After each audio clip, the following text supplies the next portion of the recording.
प्रतिभा सिंह को प्रदेश कांग्रेस का अध्यक्ष बनाकर हाईकमान ने अध्यक्षता को लेकर उठते सवालों पर विराम लगा दिया है। ये विराम लगाने के साथ ही निवर्तमान अध्यक्ष कुलदीप राठौर को राष्ट्रीय प्रवक्ता बनाकर न केवल उनके मान सम्मान को ही बहाल रखा, बल्कि उन्हें बड़ी भूमिका देकर उनके अनुभव को भी तवज्जो दी है। दोनों नेता अपनी जिम्मेदारियों पर कितने सफल रहते हैं, ये आने वाला समय ही बताएगा।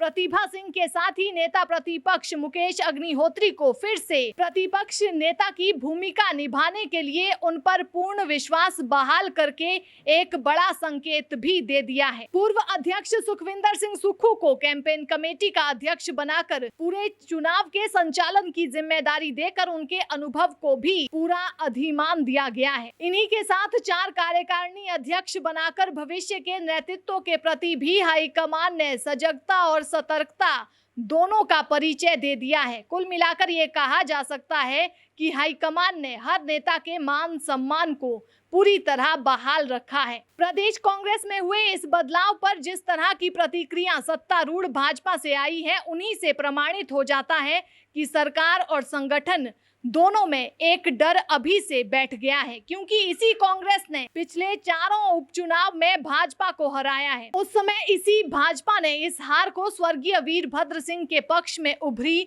श्रद्धांजलि की लहर करार देकर हाईकमान को जवाब दे दिया था। लेकिन भाजपा भूल गई थी कि इसी जनभावना को भुनाने के लिए कांग्रेस हाईकमान को एक बार फिर इसी परिवार पर विश्वास व्यक्त करना पड़ेगा। ये इसी विरासत का परिणाम रहा है कि प्रदेश के लगभग हर विधानसभा क्षेत्र में इस बदलाव का स्वागत किया गया है। ऐसा शायद किसी दूसरे नेता को ये भूमिका देने से कभी नहीं होता। कांग्रेस में हुआ ये बदलाव इसीलिए महत्वपूर्ण हो जाता है कि अभी 5 राज्यों में हुए चुनावों में कांग्रेस को 5 जगह हार का सामना करना पड़ा। इस हार ने राष्ट्रीय स्तर पर कांग्रेस नेतृत्व पर सवाल खड़े कर दिए और प्रशांत किशोर की सेवाएं लेने के मुकाम तक पहुंचा दिया। इन चुनावों में मिली हार ने प्रदेश के 4 उपचुनावों की जीत को भी ढक लिया था। इसीलिए कांग्रेस को ये भी हर समय याद रखना होगा। इसी परिदृश्य में ये भी स्मरण रखना होगा कि हिमाचल का चुनाव जीतना हारना कांग्रेस और भाजपा दोनों को राष्ट्रीय स्तर पर बहुत प्रभावित करेगा। इसीलिए भाजपा ने अपने राष्ट्रीय अध्यक्ष जगत प्रकाश नड्डा को भी प्रदेश की फील्ड में उतार दिया है। जिस आम आदमी पार्टी को कांग्रेस भाजपा की बी टीम कह चुकी है, उसी आप ने सबसे ज्यादा नुकसान अब तक कांग्रेस को ही पहुंचाया है। भाजपा ने तो आपके संयोजक को ही तोड़कर भाजपा में मिलाकर एक बराबर का जवाब दे दिया है। उसी तर्ज में क्या कांग्रेस भी अपने गए हुए लोगों को वापस ला पाती है और नए पलायन को रोक पाती है? ये एक बहुत बड़ा सवाल होगा, क्योंकि कांग्रेस को प्रदेश में भाजपा और उसकी सरकार के साथ साथ आम आदमी पार्टी से भी लड़ना होगा। ये लड़ाई कांग्रेस किस तरह से लड़ती है, ये देखना रोचक होगा। पिछले दिनों प्रदेश में जिस तरह स्वर्ण समाज ने स्वर्ण आयोग का मुद्दा उठाकर विधानसभा का घेराव तक कर दिया था और उसमें गिरफ्तारियां भी हुई थी, वही मुद्दा आज सिरमौर में स्वर्ण समाज द्वारा दलित नेताओं के हिंसक विरोध तक पहुंच गया है।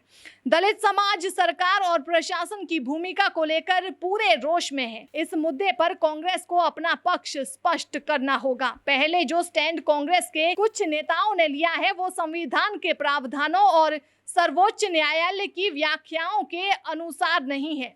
दलित समाज का ये आक्रोश कांग्रेस के बदलाव के साथ ही क्यों मुखर हुआ है, ये भी बड़ा सवाल है। इसे समझना भी आवश्यक होगा, क्योंकि दलित समाज प्रदेश में करीब 28% तक पहुंच चुका है। इसी के साथ कांग्रेस की इस नई टीम को वो संतुलन बनाए रखना होगा जो एक समय वीरभद्र ब्रिगेड के गठन के बाद ब्रिगेड के अध्यक्ष और सुखविंदर सिंह सुक्खू के बीच मानहानि का मामला दायर होने तक पहुंच गया था।